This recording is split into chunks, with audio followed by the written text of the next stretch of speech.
the technical group task group, sorry, TG, the task group on research. Medical professionals. And third is the economy as We have drafted a joint memorandum circular. Pipirmahan namin dalawa. To our President and the rest of the executive branch, the Bayanihan to Heal as One Act.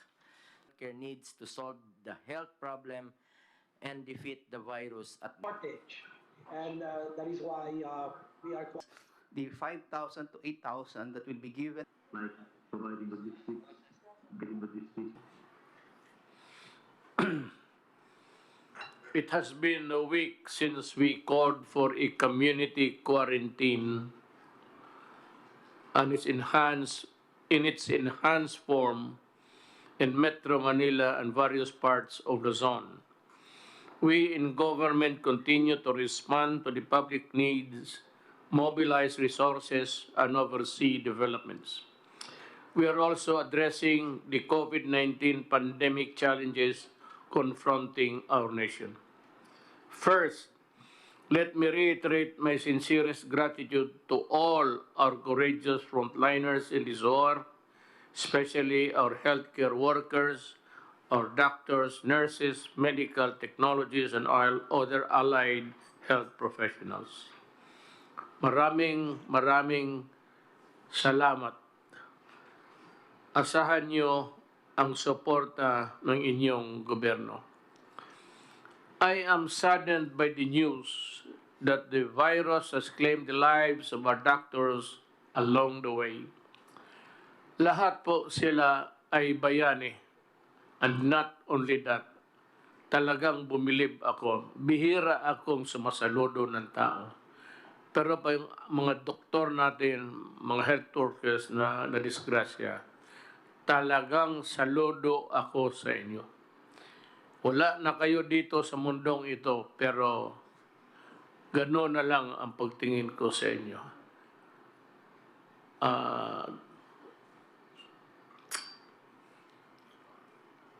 To the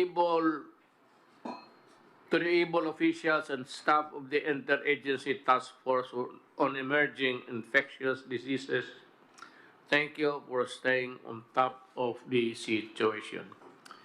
To the brave men and women of the Armed Forces of the Philippines and the Philippine National Police, thank you as well for ensuring peace and order in these trying times. I also thank the rest of the frontliners to ensure that the basic services are provided to our people, from those manning various government agencies, groceries, banks, food establishments, and delivery services, among others. Maraming salamat po.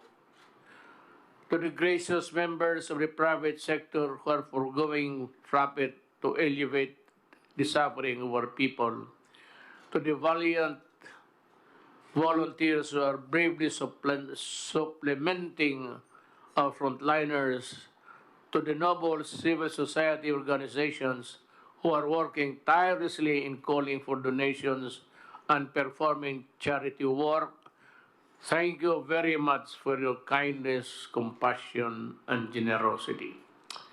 I especially thank Congress for granting the Executive Department with the special powers through the Bayanihan to head as one act, to the Bayanihan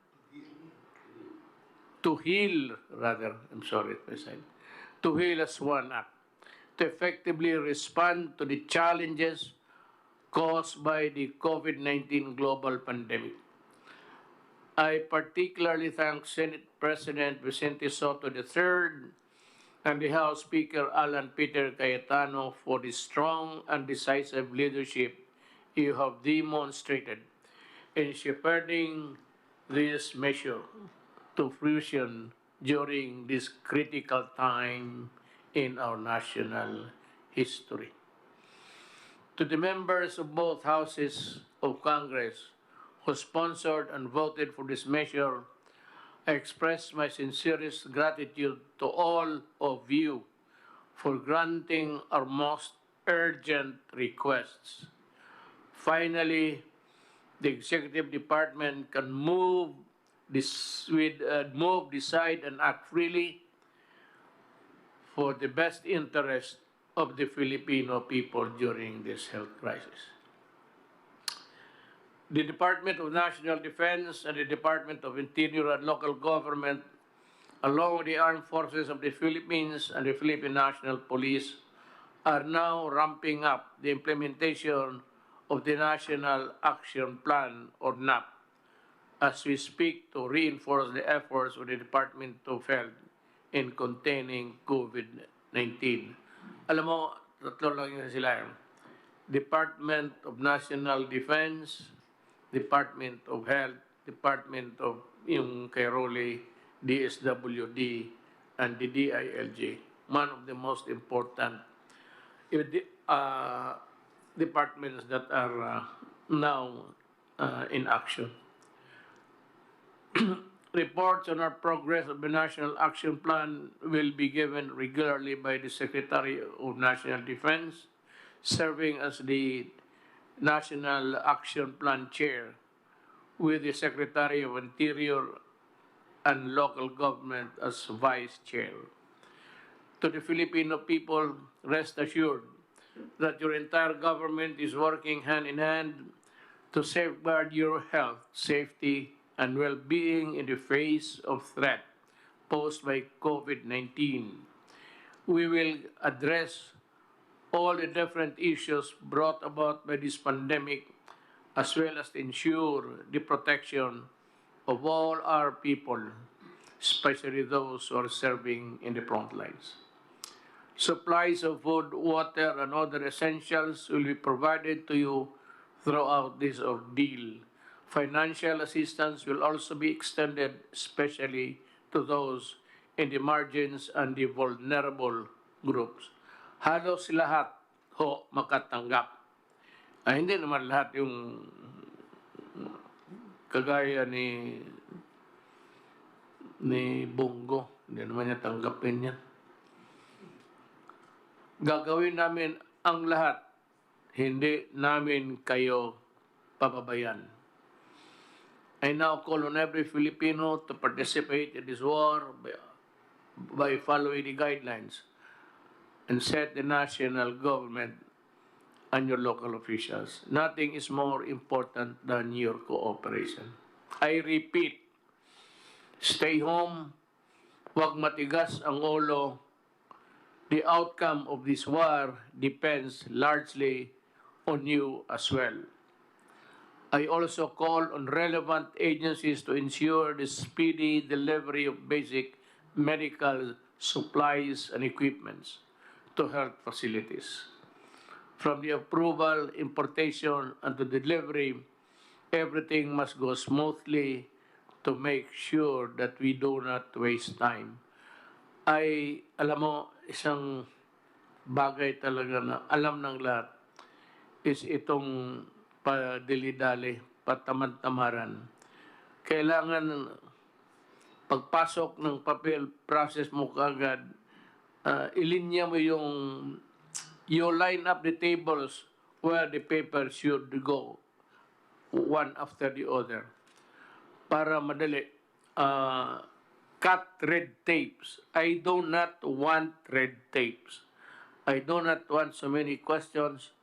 Pagka sinertify ng isang government employee, I said, do not commit the mistake and we will all be happy and comfortable.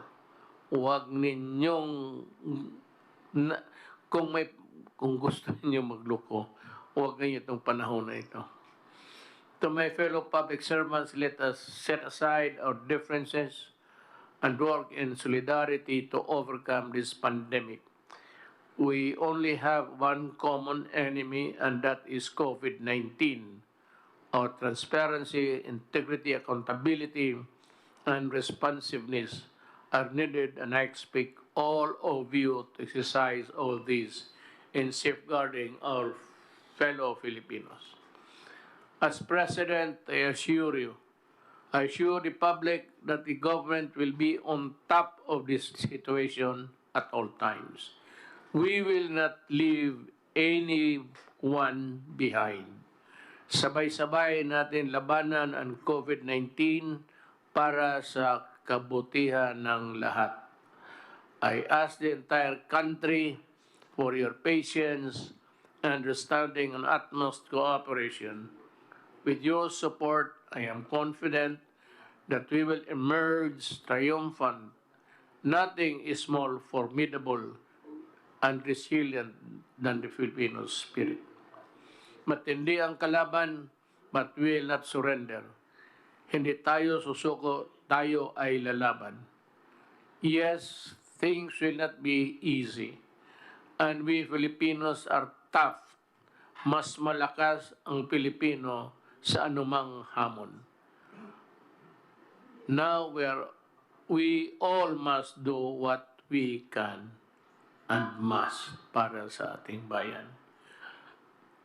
I look forward to the day that we, the Filipinos, can finally claim victory over this war and emerge as stronger and more united Filipinos and Philippines. Maraming salamat po. Osbo nako, ayaw mo kahadlok. Tagalogin ko, huwag kayong matakot. Nandito yung gobyerno ninyo para kayo pagsilbihan at totoong pagsilbihan. Salamat.